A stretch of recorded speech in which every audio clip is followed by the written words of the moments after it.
On était sur la question sur l'apport. C'est vrai qu'aujourd'hui, on peut se poser la question, est-ce qu'on peut obtenir aujourd'hui un crédit immobilier pour financer son projet de construction sans apport? Alors l'apport aujourd'hui, ça va être un point très important dans le financement, hein. Aujourd'hui, les conditions se sont un petit peu plus durcies sur ce point-là. Donc l'apport pour moi sera quasiment obligatoire, hein, fortement conseillé. Vous avez peu de banques qui vous suivront aujourd'hui sans apport. L'avantage d'une construction, c'est que vos frais de notaire ne vont porter que sur le terrain. Donc vous aurez des frais de notaire réduits, d'accord, et des frais d'agence aussi réduits. À minima, il faut que vous ayez l'apport pour pouvoir financer ces frais-là, frais d'agence et frais de notaire. Pour moi, c'est le minimum.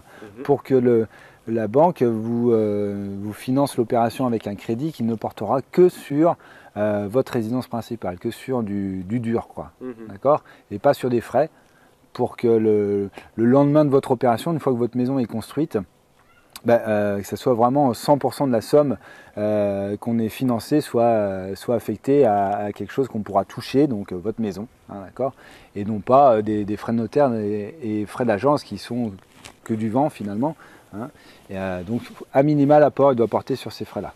Et après, un apport supplémentaire est toujours bienvenu, mais à minima, frais de notaire, frais d'agence. D'accord, donc sur un projet moyen, on va dire de 200 000 euros, on va dire qu'il y a à peu près 15 000 euros, je pense, on peut estimer une estimation un petit peu à la louche comme ça, 15 000 euros au moins d'apport pour pouvoir prétendre un crédit immobilier. Aujourd'hui, c'est quelque chose qui est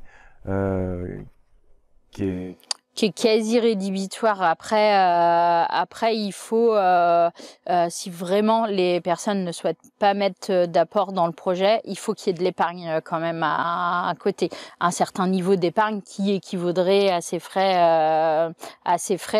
Parce qu'on en parlait aussi tout à l'heure, mais c'est le but, c'est que si pour X raisons il y avait un souci et qu'on était amené à revendre très vite le bien, que les clients ne se retrouvent pas avec un bien qu'ils vont revendre moins cher que ce qu'ils ont de prêt immobilier, et c'est ni agréable pour eux ni agréable pour la banque de savoir qu'il va rester une coche sur le prêt, et pour eux, pour repartir dans d'autres projets, voilà, s'il reste un bout de prêt, c'est forcément compliqué.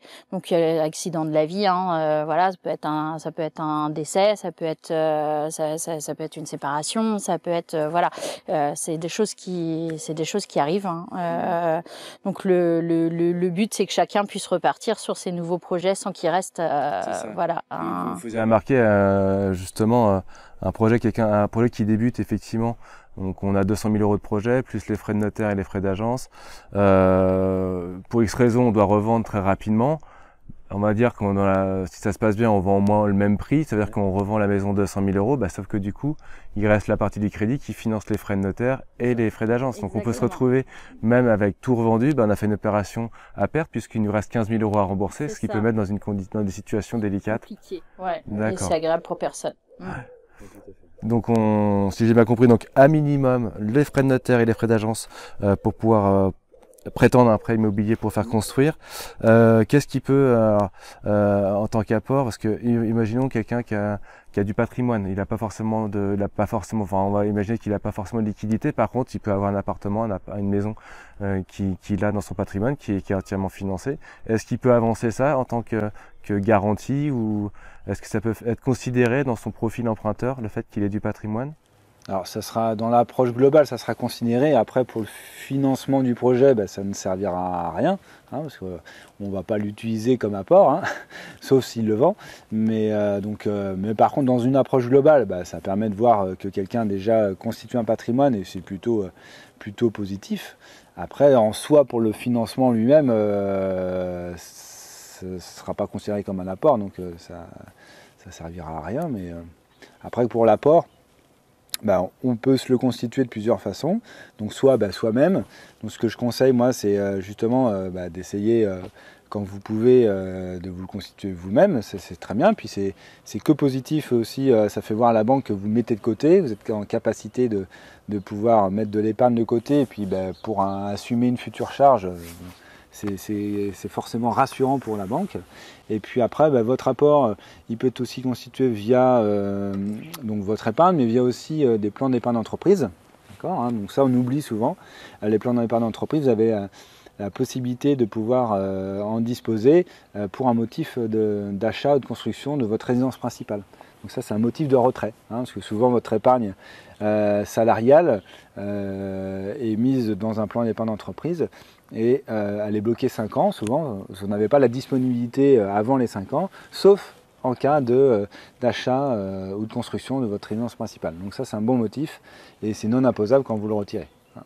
Donc ça, c'est bien. Et l'autre possibilité aussi qu'on oublie des fois, c'est si vous en discutez autour de vous, dans votre famille, vos parents, peut-être ils peuvent vous donner de l'argent. Donc aujourd'hui, la réglementation vous permet à un parent de donner jusqu'à 100 000 euros à son enfant de manière complètement exonérée d'impôts de succession, de droits de succession ou de droits de... Alors dans ce cas-là, ça sera plutôt des droits de donation. D'accord, hein, vous serez exonéré jusqu'à 100 000 euros par enfant. Donc ça, c'est plutôt confortable. Et la réglementation a encore plus renforcé ça avec une donation supplémentaire de 100 000 euros justement destinée exclusivement pour la construction ou l'achat de la résidence principale. Hein, c'était en juillet 2020. Donc ça, ça permet d'avoir d'autres possibilités quand c'est possible. Donc il faut en parler autour de vous et si vos parents seraient concernés par cet avantage-là, vous allez en profiter. Hein, donc ça, c'est un plus. D'accord.